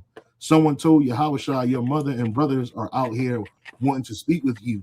Yahushua didn't respond directly, but said, who do you think my mother and brothers are? He then stretched out his hand toward his disciples. Look closely. These are my mother and brothers. Obedience is thicker than blood. And the person who obeys my heavenly Father's will is my brother and sister and mother. You see? That's a big separation right there. Yeah, yes, it definitely is a big separation. Because see, the Catholic Church, they claim that they elevated Mary to some type of saint and all this other stuff, but that's not what you put to do in the first place. But what did Yahweh Shai do? He rejected them. So 2 of his brothers was in the truth, 2 of his brothers weren't. So what are they doing? What can you really tell me right now that's going to help forward my Father's business? What you going to tell me is something to stop it. You're trying to hinder it, right? What kind of message you really need to get to me, right? I'm good. I'm already set. I'm set in the will of the Father. So there's nothing going to change that. You know what I'm saying? And like I always said, I was extrapolating, saying that, like, maybe they were trying to get a message to him, like, yo, you need to chill out, man, because They talking about hurting you and killing you and all this other stuff. You stressing mommy out, mommy stressed out, and blah blah blah. blah. He ain't trying to hear that, bro. Like, listen, man, everything's gonna be cool. You know what I'm saying? I'm doing the will, I'm doing the work. Yep. And also, that proves a point. When the scripture says that you are the sons of God. Yeah. So the elect in these times that we're in right now, they're gonna be doing the work of Yahweh, showing that the sons of God in the time we're in right now, they're gonna be pleasing Yahweh and Yahweh Shai. That's it. Yeah, that's it. Their mindset. You got it, brother. See, Yahweh Shai is the epitome what we would say in the world. Yahweh Shai, he really was the epitome of he really out there. He was really out there in them streets. Yeah. All right. He was out there. Yeah. You see what I'm saying? And you niggas out here, all these other camps, you're not really out there like that. And it turns out on a spiritual level. Well, they're not doing the will of the Father. There you go. They're doing their own thing. Right? You know what I'm saying? Like, and they're doing their own thing. And that's not what we're supposed to do. We're supposed to be occupied in the Father's business. Now it's the Father and the Son's business. Yahweh Shai. Right? And like you said, your family ain't in the truth, bro. They're not in it. Right? Now, some brothers are fortunate, they may have a brother or a sister or even a mom or dad that believe or something like that. Hey, cool. My parents don't believe. And I sat down with both my parents and I broke the truth down to them and I told them everything and they did not receive it. So what I'm supposed to do, like just keep showing up, going, and then I go see them. I respect but I don't do that. My twin brother, I got a twin brother, bro. And then he walking around looking just like me. And he don't believe me. He's in the world. This dude is in the world. He is not in the truth. And he knows about it. I got a twin sister too. She ain't doing what I'm doing. She don't believe. She don't believe. I was like, now we already done it. There's already a spiritual divide there. He's an Israelite, but she's an Israelite, but they're not in the truth. So what do we have in common? It's just the same way Apostle Gabar was breaking it down in his video that I had mentioned earlier. The people in the world, they're not in the truth. So what are they doing for you? If I'm about to say something, man, the time I called it was our birthday, right? Mm-hmm. And then the whole cake was laid on, and my twins like, oh, we gotta cut the cake. I looked up, said, I can't do that no more. Like I'm no with that. Man, that's the time she like developed like a perfect hatred towards me. Like, like we twin. Like everybody's like, oh, you guys are twins. You gotta cut the cake. I said, I'm not doing that no more. And that from there, that was the division from that time to this day. It's still growing. Yeah, and that's because they are in the world and you're not. You're not of the world. You're in it, but you're not of it. You got it, brother. Yeah, I was gonna say, my little one's birthday was a couple of weeks ago, and because we don't celebrate it, we just told the family to come over because we got a swimming pool and it was hot that day. They said just come and join us, let the kids run around the pool or whatever. We ordered some pizzas, you know what I'm saying, have like a little luncheon out, summer day. Yeah. Tell me why. Everybody gets up where the table was and a pizza to get their food. And my rib, all she did was just she put out like some treats and stuff, like a platter of fruit, you know what I'm saying? And then for the kids, little sweets, cupcakes, and then the cake or whatever. So my father-in-law gets up and he looks about, and the first thing he says, well, aren't you guys going to cut the cake? And I was like, no, we don't do that. You know what I'm saying? Well, my little one, she just made a little small speech, said, hey guys, thanks for coming out and just hanging out with us today and stuff, just a family gathering, stuff like that. Hope we lost a brother. Oh, that's right. And long story short, he got pissed off. He's like, oh, well, what are we standing up here for if we ain't doing nothing like that or whatever? Then he just went and sat back down and said nothing to nobody. I was like, yeah, we don't do that up in here, player. You know what I'm saying? We're not doing that. But my little one felt conflicted because she's starting, like I'm teaching her in increments a little bit by a little bit. Yeah. She felt conflicted because her grandmother, my ribs mother, asked her like, aren't you going to cut your cake and blow out your candles? And then she didn't know what to say. She looked at her rib. I was at work at the time, so she just kind of looked over, was like, kind of, what's she supposed to say? She's 10 years old. You know what I'm saying? She ain't supposed to really get caught up in that. Yeah. But it happens, brothers. Just let y'all know. Y'all see our faces on the camera stuff, and don't act like we don't go through these things. We go through them. So we go through it. And the elder said his phone died, but he's gonna let it charge up. And he be back. But yeah, so like yeah, man, you know, it's about separating from this world. And once you have to separate from this world, but we're still in it, right? So then you gotta, once you separate it, now you gotta learn how to navigate it. You know, some brothers have more better ability than others. But see, these stories and testimonies that we bringing out is for the hopeful elect. So because y'all dealing with the same thing and you ain't going through nothing strange. It's supposed to happen. You know what I'm saying? We live in the West. You could change it back to your joint, my brother. Okay, cool. Yeah, we're to learn how to navigate this world in righteousness. Yahweh Shai said, "Be ye wise as serpents, but harmless as doves." Yep. So we always got to use wisdom wherever we at and in any situation. Right? I'm not gonna sit amongst my family and break down the truth. I've been to family events and shit. I went home and shit, my family, and everybody was at my cousin's house, and I think it was Christmas Day. I didn't bring no presents or nothing like that. I brought myself. Say what's up. We did the same. Myself, got some food, and I just talked to my people. You know what I'm saying? Niggas is Muslim anyway, so what the fuck? You know what I'm saying? So why you got a Christmas tree up here? But I didn't question it. I just said, you know what? Hey, I just talk and have a conversation about random shit. You know, it wasn't really feeding my soul, but you know, it was cool. You know what I'm saying? And it teaches me how to manage it. Like when I show up, it ain't like, oh man, here you come with that Israelite stuff. Like, nah, I ain't gonna tell you niggas. You niggas gonna die. You know what I'm saying? It's just good to see you while you're here, but you niggas gonna fucking die if you don't repent. And the scripture says, if it be within thee, live peaceably with everyone. Right. That's right. So you learn that by being in those situations. You know what I'm saying? And we did the same thing too. We my in-laws, they held it. We ain't showed up with nothing. We just went over there. You know, oh yeah, here's a plate. Oh, thank you. You know what I'm saying? We'll eat some of that a little bit. And when it was time, when they did the Santa dress up, my two little ones was in the back chilling on the wall like this, looking at their cousins like, y'all a bunch of damn fools, man. Yeah. And in this world, it can make the children feel a little left out because this is the way of the world. But we're bringing something in. We're bringing something new. You can't tell a man how to raise his children. You know what I'm saying? That's what he want. That's what he want. The Lord got them in it. You know what I'm saying? He got them in a perfect place, man. And at the end of the day, you know, here we go. We just try to move and navigate this world without being hypocritical at the same time. That's right. You know what I'm saying? That's right. This world is run with wickedness. It's rife with wickedness and evil. You know what I'm saying?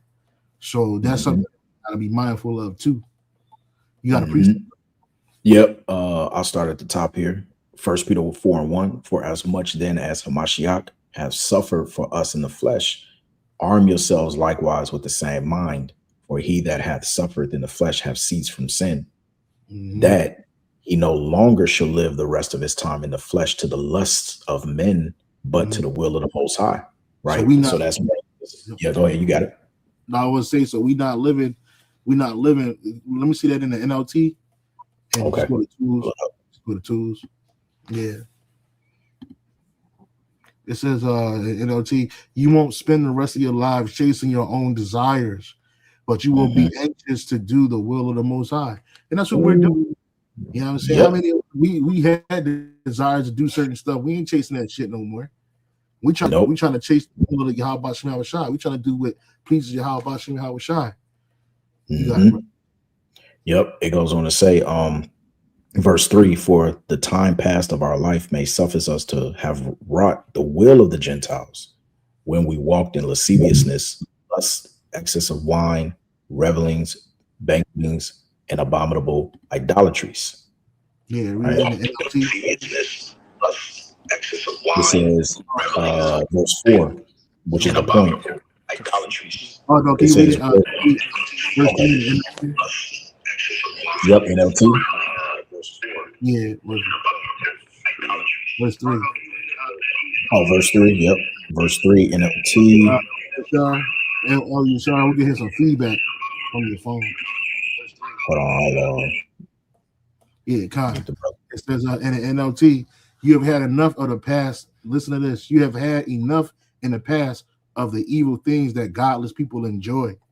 Their immorality and lust, their feasting and drunkenness and wild parties, and their terrible worship of idols, man. Read verse 4. It says, verse 4, wherein they think it strange that you run not with them to the same access of riot, speaking of you. And reading the NLT. Yep. NLT, it says, of course, your former friends are surprised when you no longer plunge into the flood of wild and destructive things they do, so they slander you. Yep. There it is. There it is. And that you go through that with your family, you go there with your so-called friends. Apostle Gabar was going into that in that video, man. Like your friends in the world, you don't deal with them people like that no more, bro. And it's true. I have friends in the world. I have brothers in the, like so-called fraternity brothers and friends in the world. I don't deal with them. Even when I try to connect with them, it just don't. The spirit of habit to where it never pan out. You know what I'm saying? Every once in a while, have a conversation, but outside of that, I can't deal with them people like that no more. There's a block, right? Something happens where I can't link up with them. I try to go. I was like, oh, I'm gonna get dressed. I'm gonna go, and I end up staying home. Like, fuck it, man. I ain't going to that shit, and then I end up not doing it because we're not equally yoked in that manner. Hey, can two walk together unless they be agreed? That's right. Yeah. So people think it's strange that you're not running to the birthdays, the Christmas, the Halloweens, and all that other shit. And their excuse is we're doing it for the kids. But what you're doing is you're programming your children, you're indoctrinating your children in idolatry. And because you're not running to the same idolatry, now they talk shit about you. Oh, you know, if I might say something, I wonder if I was teaches about that, the birthdays and shit like that. Your sister want to teach about the whole woman, thing. Do they teach about the birthdays? Because that's going into different. I heard the IOIC Atlanta, they be hopping on the birthdays. I remember there was a 2 years ago, it was a Jake woman. She was going in and they tried to stop her. And she was like, I'm sorry, I'm in a rush. And they was like, why are you in a rush? If you don't mind us asking. She said, oh, because I got to get her to go to a birthday party. And then they just hopped on her. You ain't supposed to be worshiping no birthdays. You ain't supposed to be doing. Yeah, pick and choose, huh? Yeah, they went at her, instead of just, you know what I'm saying? You could have let her be on her way, say, okay, well, hey, if you get some time, check us out on YouTube, IUIC Atlanta, da, da, da, da. You know what I'm saying? If we happen to see you passing by again, with your husband, all right, if you have a man, bring him to the camp and stuff, and then maybe we can holler at him. Simple. It said these niggas want to he want to shove it down your throat. The law. Like, nigga, no, bro, chill out, man. You know what I'm saying? Like, Wisdom should have told you. She on her way to a birthday party. She ain't got no time to talk. All right, brother. All right, sister. All right, no problem. Right? Yep. Next time, moving, man. You ain't gotta, but because some people ain't ready. Well, even Paul, the whole issue with circumcision. Some of them believers, they weren't ready for that, right? Mm-hmm. But you had Jake that knew they were Jews that grew up in the Hebrew Israelite culture. No, they gotta get they ride, they gotta get circumcised. These grown ass men, you know what kind of injury that's about to happen to these men? Let their faith build to a certain point, and then the Spirit of the Lord will make things happen. And that'll be an extension of their faith. You know what I'm saying? So like Jake don't understand, but yeah, like we not running to the same things that are in the world. That's the point. Brother GMS DC Tazadaka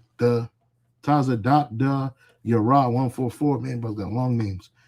Colossians 3:2, set your affection on things above, not things on the earth, man.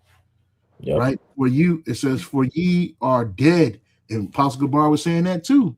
We're dead in the world. He said the day we came into the truth is the day we died in the world. That's right. And sometimes, brother, I actually feel that. I feel like I'm grappling with that. I feel like I'm a ghost just walking around. Like people know I exist, like my family know I exist, but they don't really reach out to me like that. Nobody talks to me like that, except brothers. I'm on the phone with brothers every day. You know what I'm saying? Yeah. Talking to my people like that every day. It's like I don't. Hey, I'm glad you mentioned that, Elder, because I've been feeling the same way. I'm like, man, my little brothers, none of them, they don't invite me nowhere no more. And then I'm like, damn, what the fuck is really going on? But now you mention that, it's like, yeah, we know this nigga, he don't believe what we do, so he's, this, because the two brothers that who don't, invite me nowhere, they should be in the truth. So they Yeah, understand how I feel. I'll go over there, get a little bit tequila, Hennessy, and catch niggas out. Like, fuck what we're doing birthdays for. And I've done that before, though. I'm yeah, not gonna lie, I've done that before. So I understand how they feel. So, but yeah, I Yep. was, I've been going through that whole battle of it. But now I'm like, now you mention it, I'm like, okay, it makes sense. yeah. Yeah. We Can you can't get have that? that. You can't have that nigga here because he's gonna go. He's gonna start talking about the truth. That's the only conversation he's gonna have here with us. So we don't want that. Yeah, it's right. Mhm. Right, brother. And like I said, like Apostle Gabar said, he said the day we came into the truth is the day we died in the world, bro. It said you Yep. are dead in the world, but we are alive in Yahweh Shah. And in Colossians 3:3, for ye are dead, and your life is hid with Yahweh Shai in the Most There you High, go. Yahweh. Right? So it's hid. Let me read that in the can you get that verse, brother? That verse and read in Yep. that, brother. Bible Gasham. Amplify. Yeah, that too. I like the AMP. I like the AMP, MSG, NLT. I was like, bro, like it be hitting, man. Like, yo, this I didn't get on is that on just a laptop usage? yeah, you can get on your phone, just go to Bible Gateway. Like on a website, right? No, you can go to Bible Gate. I'll send it to you. I'll send a You link to send it you to me. on WhatsApp. Beautiful. Brother. Can you read it, Zaquan? Go ahead, you got it, Yep. brother. AMP, it says, for you died to this world, and your new real life is hidden with Hamashiach in the Most High. So this is not our real life. This is just it's not a simulation, but this is not our real life, bro. Like you Pass Right. me wake by. up looking at your peoples, you hanging out with these so-called worldly. That's not your life no more, bro. Our real life is in Yahweh Shai, and it's hidden to the world. They can't understand it. They can't see it, right? Right. So it says in the NLT, you died in this life, and your real life is hidden in Hamashiach, Yahweh Shai, in the Most High Yahweh, man. Mm. So we're our true life is hidden because in reality, brothers, global, we part of the elect. We're kings, bro. We're sitting on Yep. thrones. We got servants and handmaids. We part of the Lord willing. We part of the elect. We're part of the elect. You know what I'm saying? So our real life, this is just a temporary thing. Everything in it, your children, your woman, your so-called family members, all that shit is temporary, man. Some of them may not Hey, make it. Hey, You know? Zaquan, I got a precept here, and please correct me if I'm wrong, right? This is the book of Hebrews, chapter 11 and verse 20. That's like Hebrews chapter 11, verse 13. It says, "These all die in faith, no having received the promises, but having seen them afar off, they were persuaded of them and embarrassed them and confessed that they were strangers and pilgrims on the earth." So this is going into our forefathers, right? So before they even, went back into spiritual world, they had to deny those idolatry gods that the relative worshiping. Example is Abraham. Yahweh Mhm. showed to Abraham so that you gotta leave your parents, your father, and move on. Mm-hmm. Yep. So he had to make that move first. Like it's a spiritual thing you gotta do first before it gets physical. Even with us coming Mhm. in its truth, it starts about what spiritual thing. You gotta move on spiritually, and then eventually it's gonna get physical, which is gonna be what the mark of the beast, where we deny Esau being a so-called god of our society, right?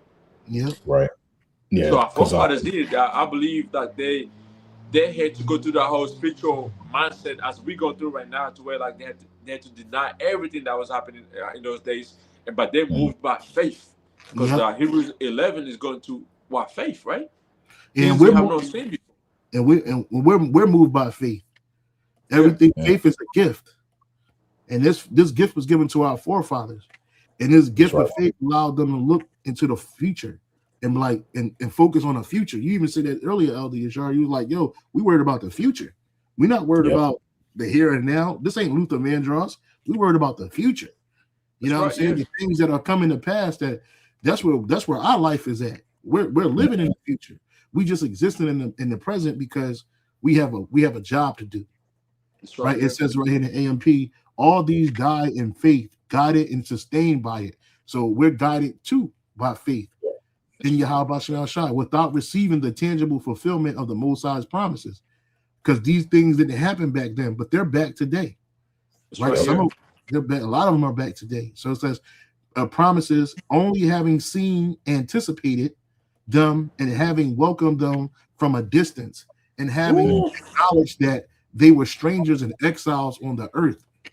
Right? And that's exactly what we are. We're strangers and exiles right now. We're in exile. Our forefathers were the prophets of old. They were in exile. Right? They weren't just living in the land of Israel, like, oh yeah, we were in captivity, and we're in captivity now today.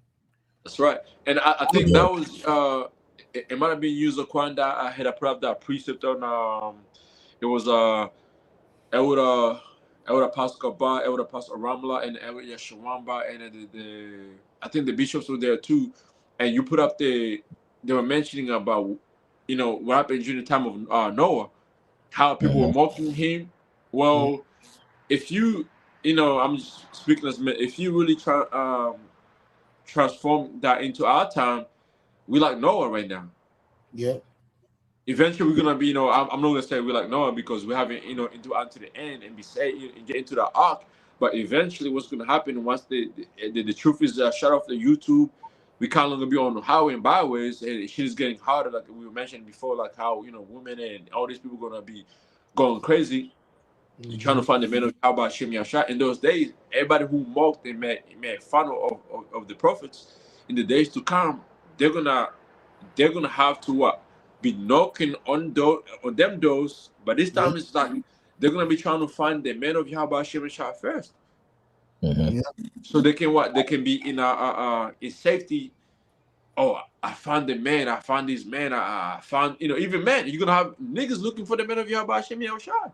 Because now you got time. Now you got time because all the loud noise is turned off, and now all you hear is desperation and pain and anguish. You're gonna try to look for a way out. Oh, I remember them brothers, man. He used to be on the corner. They was there. We ain't on them corners no more. They was at the park. Brothers going. There might be certain videos. They start picking them apart. Like, oh, look, I know where that tree is, bro. That is. And they gonna think the brother is there, but we ain't there. You know what I'm saying? And the brother of GMS Salvation posted Isaiah 65:17 in the NLT. It says, "Look, I am creating new heavens and a new earth, and no one will even think about the old ones anymore." Which is the new heavens, a new rulership, and a new earth is a refreshed earth.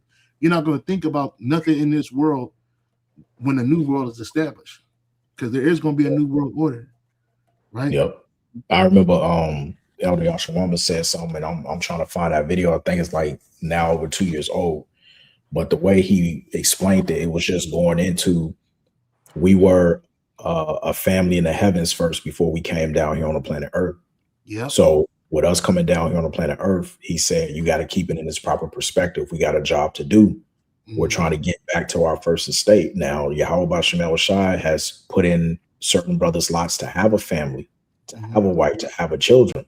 But that's not the end all be all. Okay. Those things were put in our lives just to help balance out whatever it is that we need to do, but to keep us on our mission. You know what I'm saying? And you can't lose sight of the mission. Just because you got this shit going on, you got that going on, whatever, you got to stay focused on the mission. You was brought here with a particular purpose. Yeah. You see what I'm saying? And brothers, that's why the apostles always say you have to understand what you are involved in at the end of the day. A lot of brothers don't understand what this is really about. Yeah. It's not a hangout. It's not a get along. We're not a gang, right? This ain't no Nation of Islam. This ain't no damn soup kitchen, right? Man, it's life and death, bro. You know what I'm saying? We move by fear every day. That's right. Every day we're moved by fear. We don't want to get cast away. We don't want to die in our sins. We don't want to displease our Lord and Savior, Yahweh Shai, right? We want to please him. We want to do the things that are pleasing unto him, right? And that's how we're supposed to live. Like you said, our first estate, like Elder Yashwama said, our first estate was what? In the heavens with Yahweh Shai. That we was the first fruits. The real family reunion gonna be when we get on them chariots, bro. Yeah.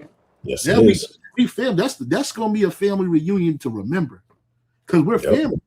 Oh, us brothers, man. Well, when we part of the elect, bro, it's not funny. It's not weird that we have a connection that we have. You know what I'm saying? It's just natural. We ain't acting. We ain't playing brothers. Like, this serious. You know what I'm saying? Like, I really believe these are my brothers. Like, yeah, my real brothers. You know what I'm saying? Like the brother Kahan, the brother Kayal Mav here in Hawaii.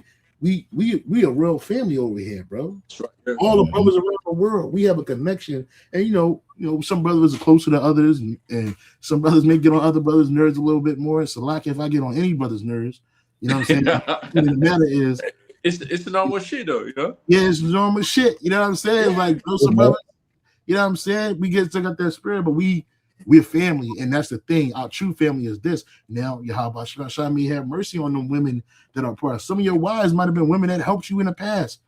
Right? Some of your children may be your family members that believed in the past. Right? So and the back, what is that? Is that Daniel chapter 12? It says, like, you're gonna be back in your lot. So that goes into the prophets, but also that goes into the scoffers, false prophets, the people that you have in your life. They're all back into the, where they belong into their category. Everybody's back into category. Each back over here as who? Cain. That's Cain back here right now. But this time he can't fucking hide himself. Yeah, he can't hide now. He's trying to AI. He's trying everything. He's trying to, change the truth. But it's like, nah, man, this is it. This is it for you, E. So, like, your empire was gone. During the dark age, you were gone. You're back in power. You're trying to change the story. But guess what? You will be found out, because this is it. Okay, this is it. Like, you're gonna be the last one in the rulership before, Jacob, comes in power, as is it's mentioned in the book of Second Ezra, chapter 6, verse 9. Right. Like, you're gonna be in power. Esau in it now. He can't fucking hide it no more. Everybody's coming out pointing fingers. Yeah, Amalekites, which the small, they the one in power. They run America. They run Australia. They run this country. They're doing this now. They're protected. Everybody is realizing you are the one. And you see what's going on. It goes back to all the way to Cain. Remember, Cain was called a vagabond and a fugitive on the planet Earth. Yeah. Right? Now you see how it's manifesting out in real time. You see how now, to know who's ruling the world, understand who you cannot speak about. Yeah. Okay. And the same people you can't speak about, they're on the verge of running away from reality. They do not control the narrative anymore. So therefore, we are in what's the word I'm looking for? Well, we know according to prophecy that persecution. We understand that this devil is about to truly show his horns. Okay, because he was blessed with the sword. So we already know what he's about to come with. You know what I'm saying? We know exactly how he's finna get down, because that vagabond and fugitive that's on earth, guess what? You've been found out. Okay, the man of sin is being revealed. You see? Yep. Yeah, man. So this is where we at, man. I don't know, my computer's acting up for some reason. But yeah, man, I maybe got too many windows open or something. I don't know what's going on, but hopefully, I guess that's all I had, brothers. I just tuned in, hopped in with bros, and I appreciate brothers' love. We're gonna have to do part 2, because we didn't even get into the WW3 videos. We had it that way, yeah. And I told the brother, like, yo, we're gonna have to do part 2 tomorrow, man, because I don't think the way things works out, like, you think you got it, but at the end of the day, like, it could be one topic that goes on for 5-6 hours, and you're like, what the fuck, Yeah, bro. So I don't know why my drink popped up, but I just saw this Nate Parim. He dressed like a pimp, a Mississippi pimp. You know what I'm saying? Jake, man, we need to get the hell out of here, man. So that's all I have. I ain't got nothing else, man. You can close this out, man. Yeah, we'll be back tomorrow. We'll be back tomorrow. Part 2. So yeah. God, man. So you got that. We want to give all praise, glory, and honor be to Yahweh, Bahasham, Yahweh Shai, Bahasham, Rachah, Kodash. And double honors once again to the beloved elders and apostles of Great Millstone, better known as GMS, who rule well. Peace and salutations unto the hopeful elect, the tabernacle of David. It's on to the next. Abaratazah. Shalom. Shalom, shalom.